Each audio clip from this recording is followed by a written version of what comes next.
श्री शिवाय नमस्तुभ्यम। हमारे जीवन में बहुत ज्यादा पाप होते रहते हैं।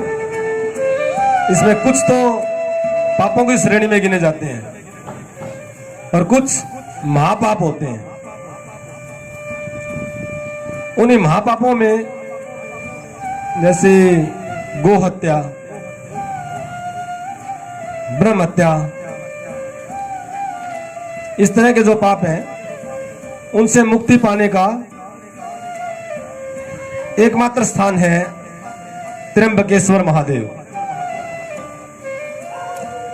जो हमारे ज्योतिर्लिंग में 8वें नंबर पर जिसकी गणना आती है। यह ज्योतिर्लिंग नासिक से 35 किलोमीटर दूरी पर स्थित है, जहां मेरे गौतम बाबा का आश्रम था। गौतम बाबा बड़े शिव भक्त थे और एक बार का प्रसंग है, जैसे आज भी ऐसा ही है।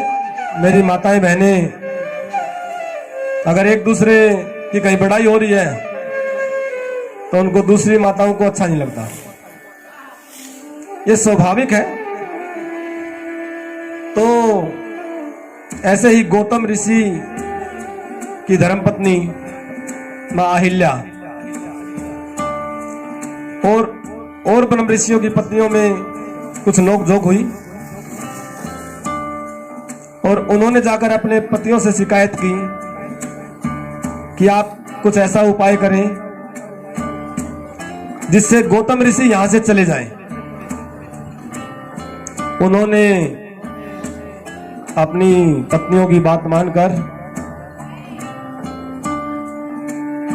क्योंकि वो जैसे आज कलयुग में हमारे मृत्यु लोक में ऐसे चलता है कि अपनी जो देवियां हैं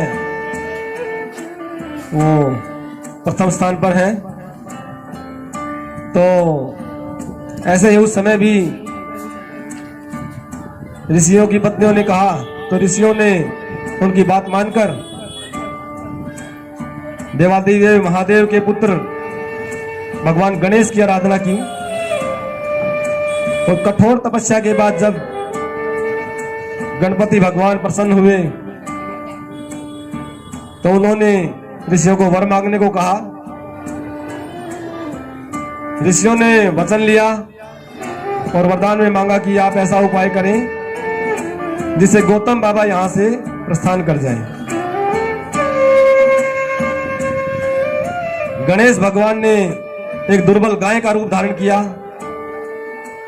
और गौतम ऋषि ने जैसे ही उसे अपने आश्रम से हटाने की कोशिश की, हल्का सा तिनका उस पर लगाया और लगाते ही गाय गिर गई और उसने अपने प्राण त्याग दिए, क्योंकि वो तो भगवान की लीला थी। अब जैसे ही गाय मरी तो गौतम बाबा पर गो हत्या का पाप उनके सर पे आ गया। बाबा विष्णु जी के पास गए। उन्होंने बताया कि आप देवादिदेव महादेव की आराधना करें। गौतम बाबा ने बड़ी कठोर तपस्या की महादेव की। देवादिदेव महादेव वहां पर प्रसन्न हुए, होकर प्रकट हुए और उन्होंने गौतम बाबा को गो हत्या के पाप से मुक्त किया।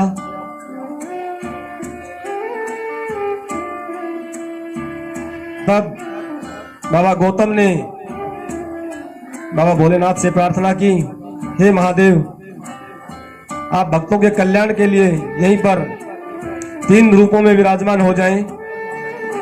वहां बाबा ब्रह्मा विष्णु महेश तीनों लिंग के रूप में विराजमान हैं। वहां हम जाएंगे तो हम 3 लिंगों का दर्शन करते हैं। तो वहां पर बाबा त्र्यंबकेश्वर के रूप में प्रकट हुए। वहां जाने से काल सर्प दोष की मुक्ति हो जाती है।